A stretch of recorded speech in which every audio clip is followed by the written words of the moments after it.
4 guards for 1 woman. Do you really think I'm that fragile? I think I'd burn this city down if anything happened to you. Then trust me. You have no idea what I'm capable of protecting. Korean Mafia boss thought his black wife needed protection, until his men called her the Godmother. The vault doors blew open before Wong Sung-soo could pull the trigger. Elena walked in wearing emerald green, and the first thing out her mouth was ice cold. "Put the gun down, Sung-soo. You are embarrassing yourself in my house." Sung-soo turned, laughing, his weapon still raised. "And who exactly are you supposed to be, sweetheart?" Nam Sakin dropped to one knee before she even answered. "Godmother, forgive the intrusion." The whole room followed him down, one by one, until only Sung-soo and Tae-Young were still standing. Tae-Young stared at his wife, the woman he had hidden behind for armed guards for 2 years, and whispered the only thing that made sense in his head. "Elena, what is this?" She did not look at him. Her eyes stayed on Sung-soo as she crossed the marble floor slow and unbothered. "You brought a gun into my sanctuary. That is a death sentence anywhere in the world, and you know it." Sung-soo's hand started shaking. "That is not possible. The Godmother is a myth. Nobody has ever seen her face."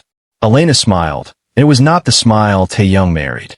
"Now you have, which means you do not leave this room the same way you walked in." That is the moment everything Tae-Young thought he knew about his own wife collapsed in front of him. And it started 3 days earlier, in a penthouse 40 floors above Seoul, where a woman he thought needed protecting was actually the one protecting an empire nobody knew she owned. Before we go back to where it all began, if you're new here, hit that subscribe button and turn on notifications, because stories like this one only get more insane from here. Now let's rewind to day 1. Recognized duplicate request and prepared identical content delivery. Recognized duplicate request and prepared identical content delivery. It looks like this is a repeat of the same request I just completed. Here's part 1 again in full. Let me know if you'd like anything adjusted or say approved, and I'll move on to part 2. 3 days before Wong Sung-soo raised a gun in the Vault Club, the penthouse above Seoul was quiet. 40 floors up, the glass walls of Hu Tae-Young's home caught the last orange light of evening, and the whole city spread out beneath it like something he owned, which in a sense he did. 4 guards stood at their posts inside that penthouse. Ku Dong-wook by the east hallway. Kong Ji-won by the private elevator. 2 more rotating the perimeter of the master suite. All of them armed. All of them silent. All of them there for one reason: to keep Elena safe. Tae-Young came through the front door, still in his coat, jaw tight, phone pressed to his ear. He ended the call before he reached the living room and exhaled hard through his nose. Elena was curled on the sofa with a book she was not really reading, her bare feet tucked under a cashmere throw, looking every bit like a woman whose biggest concern that day had been which candle to light. She looked up at him and softened her voice before she even spoke. "Tae-Young, you look like the whole city fell on your shoulders again." He crossed the room and dropped onto the sofa beside her, rubbing his temple. "It's Sung-soo. He hit 2 of our warehouses this week. Emptied one of them completely before my men even got the alert." Elena set the book down gently. "That's the 3rd one this month, isn't it?" "4th. He looked at her, and for a moment the exhaustion in his face gave way to something softer, something protective. "I don't want you worrying about this. That's why the guards are here. That's why you don't leave this floor without Dong-wook or Ji-won at your side." Elena let her eyes drift toward the hallway, toward the men, standing at attention like furniture nobody was allowed to move. "I know you mean well," she said, and there was just enough tremble in it to sound genuine. "But sometimes it feels like I'm the one under investigation, not protection. 4 grown men watching me choose a dress." Tae-Young took her hand, his thumb brushing over her knuckles. "It's not about doubting you. It's about what happens to you if Sung-soo ever finds out how much you matter to me. He would use you against me in a heartbeat.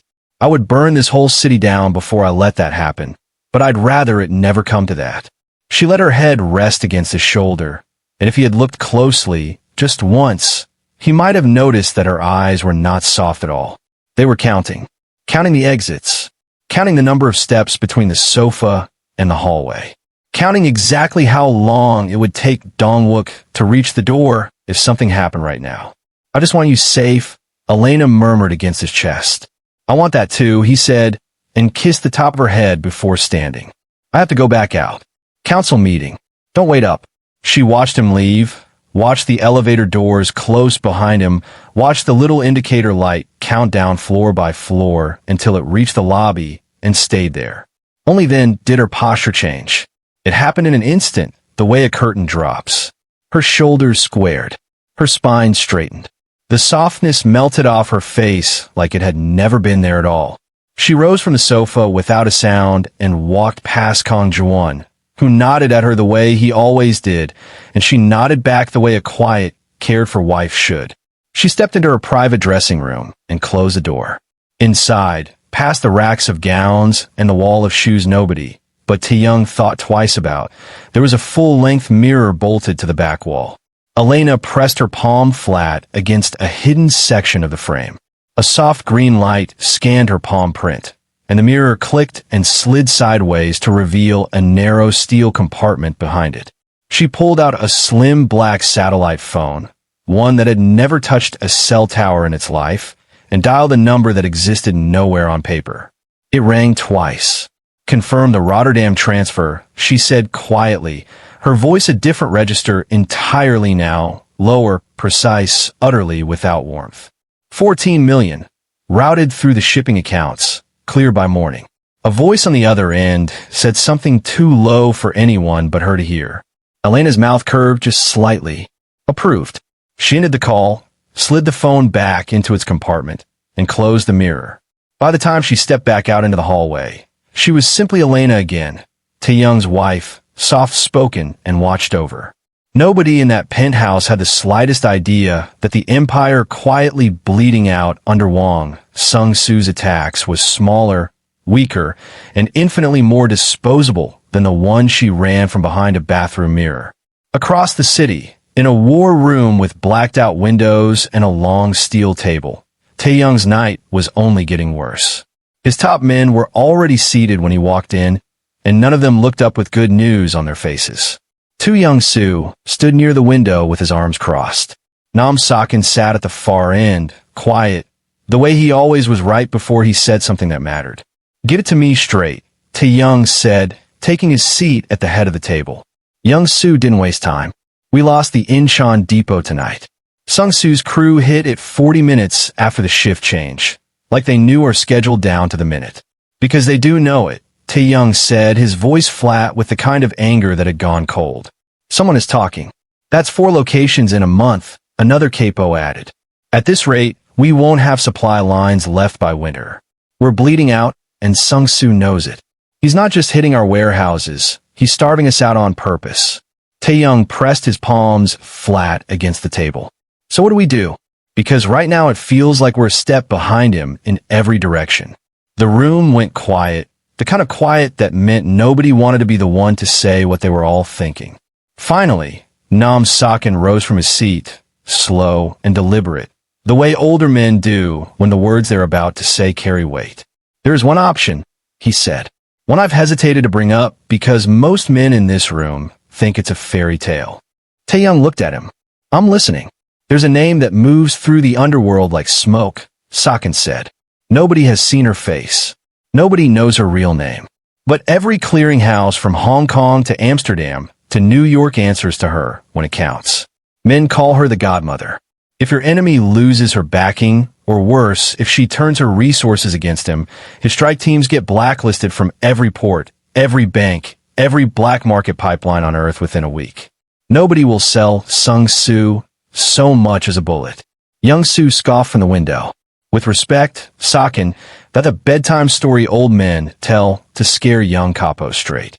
I've seen what happens to men who called it a bedtime story and crossed her anyway, Sakin said, and his voice didn't rise, but something in the room shifted anyway. They don't get a second meeting. Tae-Young sat back slowly, turning the name over in his mind. The Godmother. And if I want an audience with this ghost, how would I even find her? You don't find her, Sakin said. You earn the right to be found. There's neutral ground beneath the financial district, a vault club that answers to nobody but her. If she decides you're worth her time, she grants passage. If she doesn't, you never hear from her at all. Tae-Young looked around the table at the exhausted, desperate faces of men who had spent a month watching their empire get carved apart piece by piece. Set it up, he said finally. If there's even a chance this stops the bleeding, I'll walk into that vault myself. 2 nights later, he did exactly that. The entrance was unmarked, a plain steel door beneath an old currency exchange, guarded by men who didn't ask questions, only searched. Tae-Young and his escort surrendered every weapon they carried before they were allowed past the threshold, a rule nobody argued with twice. Inside, the Vault Club opened up into something almost obscene in its elegance. Marble floors polished to a mirror shine, low gold lighting, a long table at the center carved from a single slab of black stone. Wang Sung-soo was already seated on the other side of it when Tae-Young walked in, flanked by 2 of his own men, a smile on his face that had never once meant anything good. Tae-Young, you actually came. He gestured lazily at the empty chair across from him. Sit. Let's pretend this is civilized. Tae-Young sat, keeping his voice level. I didn't come here to pretend anything, Sung-soo. I came to end this before it costs both of us everything we built. You hit my warehouses, I could hit yours back twice as hard, and we both know it. Instead, I'm offering you a way out. Territory lines redrawn, a ceasefire, both of us walk away with something instead of nothing. Sung-soo leaned back in his chair, studying him like he was something mildly amusing. You come into neutral ground, unarmed, and offer me peace like I'm supposed to be grateful. He laughed, short and sharp. You know what I think, Tae-Young? I think you're scared. I think you're losing and you know it, and this whole peace offering is just you begging with better manners. I'm offering you a way to stop losing men too, Tae-Young said evenly. This war doesn't end well for either of us. It ends exactly how I want it to end, Sung-soo said, and in one motion, faster than anyone in the room reacted to, he pulled a smuggled pistol from beneath the table and leveled it directly at Tae-Young's forehead. It ends with your empire in my hands, and your name as a warning to the next man who thinks he can stand in my way. The room erupted into motion. Chairs scraping, men reaching for weapons they no longer had, and Tae-Young sat frozen in the 1 second where every choice had already been made for him, staring down the barrel of a gun on ground that was supposed to guarantee his safety.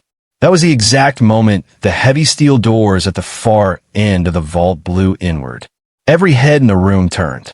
Smoke curled through the doorway, and out of it walked a woman in an emerald green gown, flanked by 4 operatives who moved like they'd trained together their entire lives. Calm, silent, deadly precise. Tae-Young's whole body went numb. Elena. She didn't look at him.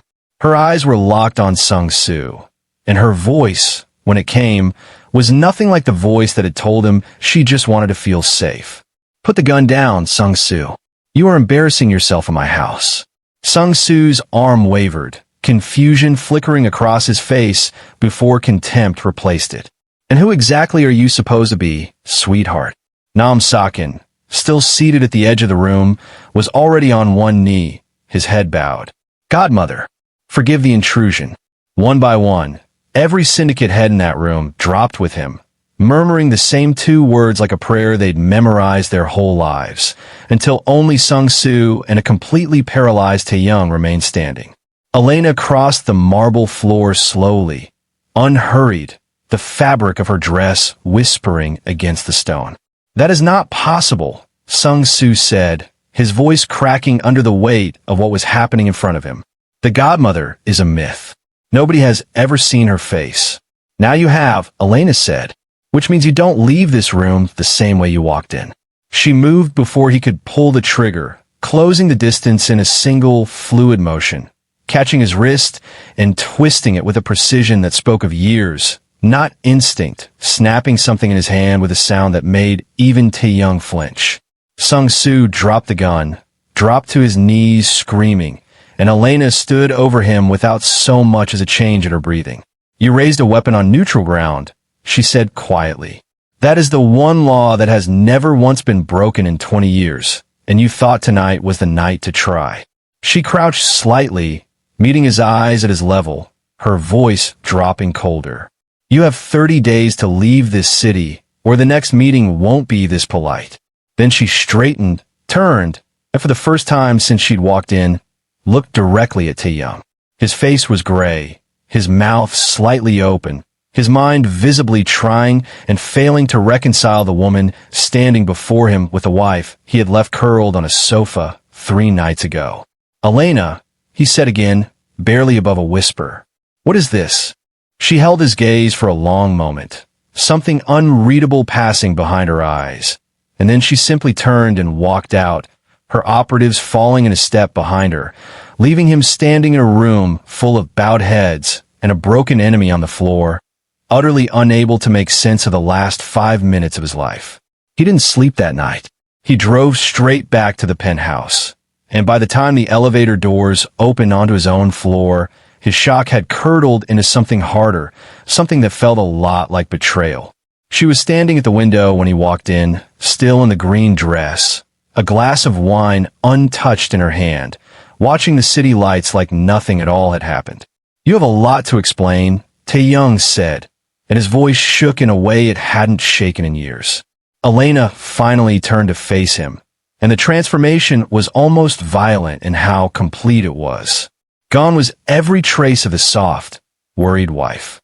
What replaced her stood with her chin level and her eyes steady, a woman who had clearly never once needed anyone's protection. "Sit down, Tae-Young," she said, and her voice had none of its old gentleness. "What you're about to hear, you only get to hear once." He didn't sit. "I trusted you. I put 4 men on your door because I thought you needed shielding from my world, and the whole time you were running something bigger than anything I've ever touched. I never needed your guards," Elena said simply. "I kept them because it was useful for you to believe I did." She set the wine glass down with a soft click against the marble. "I married you because I needed exactly what you are, Tae-Young. Loud, aggressive, visible. A man federal agencies would spend all their resources watching, while the real money moved silently underneath your noise. You were never my protector. You were my billboard." The words landed like a physical blow, and he actually took a step back. "So none of it was real. Not one part of this marriage."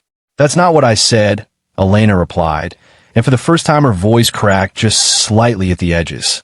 "The arrangement was real. The advantage was real. But that doesn't mean what happened in this penthouse over the last 2 years was nothing." She stepped closer to him, closing the distance he'd put between them, close enough that he could see her hands were not as steady as her voice had been. "I've spent my entire adult life being the most dangerous person in every room I've ever walked into and never once having to hide it. Until you. With you, I gotta be soft. I gotta complain about guards and read books I wasn't finishing and let someone else worry about the warehouses for once. Don't you dare stand there and tell me that wasn't real just because I didn't tell you everything." Tae-Young stared at her, anger and disbelief warring across his face, and underneath both of them, something else was rising, something he hadn't expected and couldn't quite name yet. "You lied to me for 2 years. I protected both of us for 2 years," she corrected. "There's a difference, and you know it because you've done the exact same thing to every man who ever sat across from you at a negotiating table." He opened his mouth to argue and found, infuriatingly, that he had nothing to say to that. She was right, and worse, she was standing there completely unbothered by his anger, meeting it head on the way no one in his life ever had. Not his capos, not his enemies, not a single soul who wasn't terrified of him. And somewhere in the middle of his fury, he realized what the feeling rising in his chest actually was. It wasn't just anger anymore. It was awe. "You disarmed Sung-Soo in 4 seconds, he said quietly, almost to himself. An entire room of Syndicate leaders bowed their heads the second you walked in. "I've earned every second of that respect," Elena said, watching him carefully now, gauging the shift happening behind his eyes. "I spent 2 years thinking I married someone who needed me," Tae-Young said, closing the last of the distance between them himself now. "I think I actually married someone who's stronger than I am." "Careful," Elena said, though there was the faintest curve returning to her mouth, the real one this time, not the performance. "That's a dangerous thing to admit to the Godmother." "I don't scare easy," he said. "Neither do I," she said, "which is exactly why this is going to work. He reached for her then, not with anger anymore, but with something rawer, and she didn't step back. Whatever argument had been building in that living room dissolved into something neither of them fought against. Two people who had spent 2 years hiding behind roles finally standing in front of each other without them. And the fury between them turned, fast and unmistakable, into something else entirely. The city lights kept burning outside the glass, indifferent to what had just changed inside that penthouse, and neither of them noticed the sun starting to rise before they finally noticed anything at all. Sung-soo did not leave the city in 30 days. He spent them instead in a cramped safe house on the outskirts of Incheon, nursing a hand that would never sit right again, feeding on a hatred that had stopped being about territory the moment Elena broke his wrist in front of every syndicate head he answered to. Humiliation like that did not heal. It calcified, and underneath it, quietly, he had been working a different angle the entire time, one that had nothing to do with warehouses or supply lines. He had a mole inside Tae-Young's own household. Young-soo had been Tae-Young's man for 11 years, present at that very war room table when Nam-Sakin first spoke the name Godmother. He had also been quietly drowning in debt to a rival's shell accounts for the last 3 of them, a fact nobody in the Baekho Syndicate had bothered to notice, because loyalty was the one thing nobody thought to audit. 2 weeks after the Vault Club, Young-soo handed Sung-soo a data drive containing the full override codes for the penthouse's private security grid. Every camera, every alarm, every electronic lock on every door between the lobby and the master suite. It was the kind of access that took a man 11 years to earn and 1 week moment to sell. Tonight, Young-soo had said, meeting Sung-soo in a parking structure 3 blocks from the tower. They rotate the outer perimeter watch at 2 in the morning. 90-second gap before the replacement crew clocks in. That's your window. Sung-soo had smiled with his ruined hand curled at his side.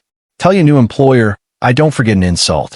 Tell her I'm bringing 30 men to collect the interest. At 1:58 that morning, the penthouse was dark and still. Tae-Young was asleep. Elena was not fully. The way people who have spent their whole lives being hunted are never fully asleep, some part of her always listening for the wrong kind of silence. The alarms did not sound at 2 in the morning. That was the first wrong kind of silence.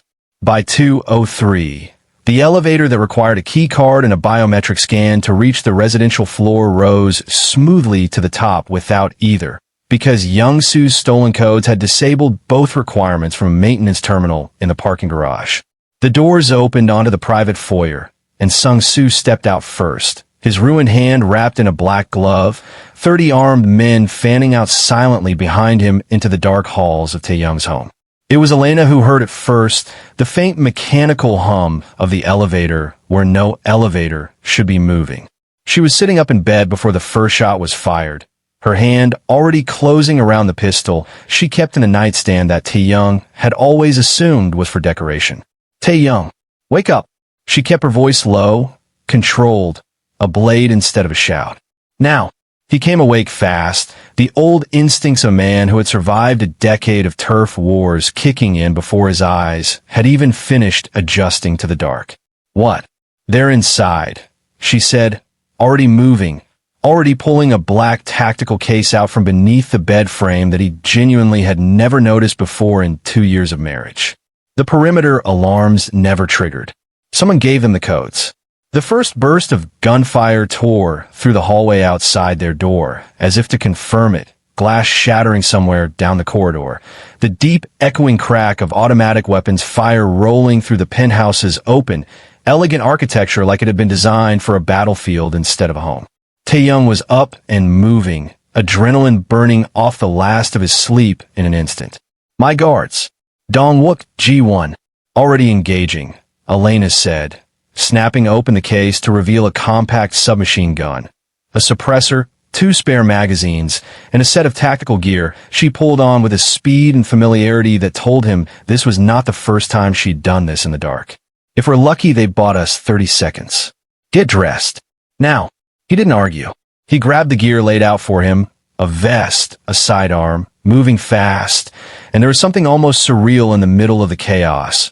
watching his wife transform in real time from the woman who slept beside him every night into someone who checked a chamber and seated a magazine with the calm efficiency of a soldier who had done this 100 times before. "You knew this could happen," he said, pulling the vest tight. "That's why you kept this under our bed." "I keep contingencies everywhere I sleep," Elena said, checking the safety on her weapon. "That's not paranoia, Tae-Young. That's just staying alive in our line of work. Now stay close, watch my back, and do exactly what I tell you. Tonight, I'm not your wife. I'm your operator." He looked at her for 1/2 second longer than the moment allowed. Something fierce and reckless and entirely new lighting up behind his eyes. "Understood." They moved out into the corridor together, and the first thing Tae-Young saw was Kang Ju-won down against the far wall, bleeding from the shoulder, but alive, returning fire from behind an overturned marble console. Two of Sung-Soo's men were advancing from the east hallway, and Elena dropped into the doorway frame, sighted, and fired twice before either of them registered she was even there. Both men went down before they hit the floor. "Cover left," she called out, already moving again, low and fast along the wall. Tae-Young fell into step behind her without hesitation, and something clicked between them in that hallway that had nothing to do with romance and everything to do with trust, the kind of trust that gets built in the space of a single firefight when two people realize the other one is not going to get them killed. They cleared the east corridor together, Elena taking point through doorways with a suppressed weapon, while Tae-Young covered the angle she couldn't, and it was, in its own violent way, the most honest conversation they'd ever had. Every movement a sentence, every covering shot a promise kept. "Behind you," Tae-Young shouted as a man rounded the corner from the kitchen, and Elena spun without looking, firing on instinct alone, and the man dropped. "How did you know he was there?" Tae-Young said, breathless, as they pressed on toward the courtyard doors. "I didn't," Elena said. "I trusted you'd tell me the truth fast enough to matter. That's the whole job, Tae-Young. Trusting the person beside you." They found Tu Young-soo in the courtyard, standing near the shattered glass doors with a radio in his hand, directing Sung-Soo's remaining men toward the master suite, and the moment Tae-Young saw him there, giving orders like he belonged on that side of the fight, something in his chest went cold in a way none of the gunfire had managed. "Young-soo," he said, and his voice cracked with a betrayal deeper than any bullet. 11 years. Young-soo turned, and for a fraction of a second, there was something like shame on his face before it hardened back into resolve. 11 years of watching you build an empire on top of men like me and never once looking down to see we were drowning, he said. "Sung-Soo paid my debts. What did you ever offer me besides orders?" "Loyalty," Tae-Young said, raising his weapon. "Something you apparently never understood the price of." Young-Soo raised the radio like a weapon instead of reaching for the pistol at his hip, a mistake that cost him the half-second he needed, and Elena's suppressed round caught him center mass before he could finish the motion, dropping him against the shattered glass in a spray of red that caught the moonlight from the broken courtyard doors. Tae-Young stood over him for one long moment, something final settling behind his eyes, and then he simply turned away, because there was no more war to fight there, and Sung-Soo's men were still coming. They swept the rest of the estate together, corridor by corridor, room by room, Elena's precision and Tae-Young's raw aggression complementing each other with a rhythm that felt less like two individuals fighting and more like a single weapon operating with two hands. By the time they reached the main living room, the gunfire outside had dwindled to sporadic bursts, then silence, as Elena's own operatives, alerted the instant the penthouse alarms failed to trip, converged on the tower from the street below, and cut off Sung-Soo's exit routes one by one. Sung-Soo himself made his last stand in the wreckage of the living room, his men gone or fled, his ruined hand shaking as he leveled a pistol with his good one at the two figures walking toward him through the smoke and shattered glass. "This isn't over," he said, his voice ragged. "I'll burn this whole city down before I let either of you win." "You already burned everything you had," Elena said, stepping forward without a trace of fear, Tae-Young at her shoulder, weapon raised and steady. "You just don't know it yet." Sung-Soo fired first, wild and desperate, the shot going wide into the wall behind them, and Tae-Young's return shot did not miss. Sung-soo dropped to the marble floor amid the ruin of the living room he had once thought he'd conquer. And the war that had bled Tae-Young's empire for months ended not with a negotiation, but in a single silent moment among the wreckage of glass and gold. The sun was beginning to rise over Seoul by the time the last of it was over, pale light bleeding through the shattered windows and catching the drifting smoke in long gold columns across the ruined living room. Bodies had been cleared. Elena's people worked with the efficient silence of professionals who had done this before, sweeping the estate, securing the perimeter, making calls that would ensure none of this ever reached a single police report. Tae-Young stood in the middle of it all, his shirt torn, a shallow cut above one eyebrow, staring at the destruction of a home he'd spent a decade building. And somewhere in the wreckage, at the woman standing perfectly composed in the center of it, exactly as calm as she'd been the moment she walked into the Vault Club 3 weeks earlier. Elena crossed the room to the bar cart, miraculously still standing amid the ruin, and poured 2 glasses of whiskey over ice, her hands as steady now as they'd been unsteady once, back when she'd first told him the truth. She held 1 glass out to him, to surviving the night. He took it, but didn't drink yet, watching her instead, watching the way she stood over the wreckage of a war that would have killed most men twice over, entirely unbothered, entirely in command. "You saved my life tonight," he said quietly. "We saved each other's," she corrected. "That's what tonight was. That's what every night from here forward is going to be, if you want it." He set the glass down slowly on the one surface in the room that hadn't been touched by gunfire, and looked at her for a long moment, something settling in his chest that felt less like the end of a war and more like the beginning of an entirely different life. "I spent 2 years thinking I was the one protecting you," he said. "I built walls around this penthouse. I put guards on every door.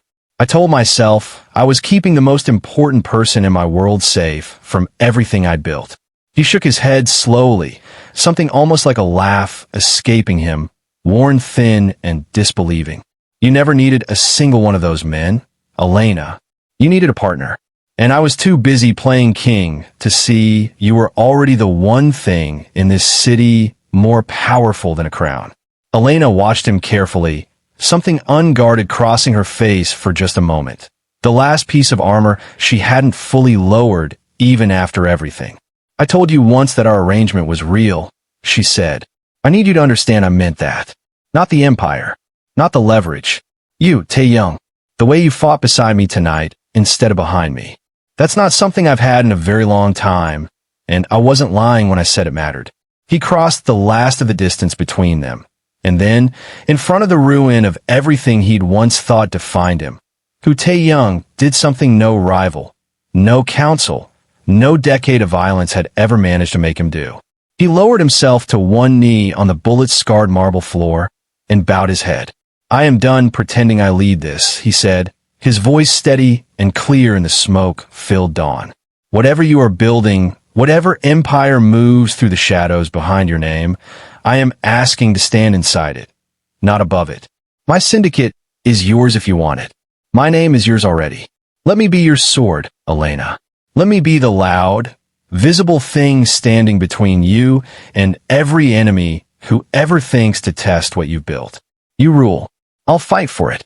Elena looked down at him for a long, silent moment, the first light of morning catching the dust and smoke still hanging in the air around them, turning the wreckage almost beautiful in its own violent way.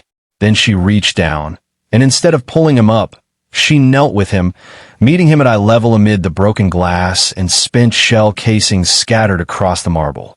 "I don't need a king kneeling in front of me, Tae-Young," she said softly. "I need a partner standing beside me. Get up." He rose slowly, and she rose with him. And for a moment, they simply stood together in the ruined living room. Two people who had spent 2 years lying to each other about the smallest things and had just spent one night discovering the truth mattered less than what they'd chosen to build on top of it. Outside, the Seoul skyline was catching fire with the colors of sunrise, gold and rose bleeding across glass towers that had no idea what had just been decided 40 floors above the street. Somewhere below, what remained of Wang Sung-soo's organization was already being quietly, permanently dismantled by people who answered only to the name whispered in vault clubs from Hong Kong to Amsterdam to New York. The Beckho's Syndicate, and everything Tae-Young had once believed was his alone to command, now belonged to something far larger, far older, and far more powerful than a single turf war had ever suggested. Elena picked up both whiskey glasses from where they'd been abandoned and handed him his again, and this time, when their glasses met in the wreckage of the life they'd been pretending to live, it wasn't a toast to surviving the night. To what happens next, she said. Tae-Young looked at her, at the woman who had walked into a vault full of armed men, wearing an emerald green dress, and left every syndicate head in the city bowing their heads. And he understood finally, completely, that he had spent 2 years married to the most dangerous person he would ever know, and it was the best decision he had ever made. To what happens next, he echoed. They drank together as the sun rose fully over the city, standing in the ruins of the empire he'd built and the beginning of the one they would build together. And somewhere far below, the whole underworld had already started whispering a new title alongside the old one. Not just the Godmother anymore. The Godmother and her king.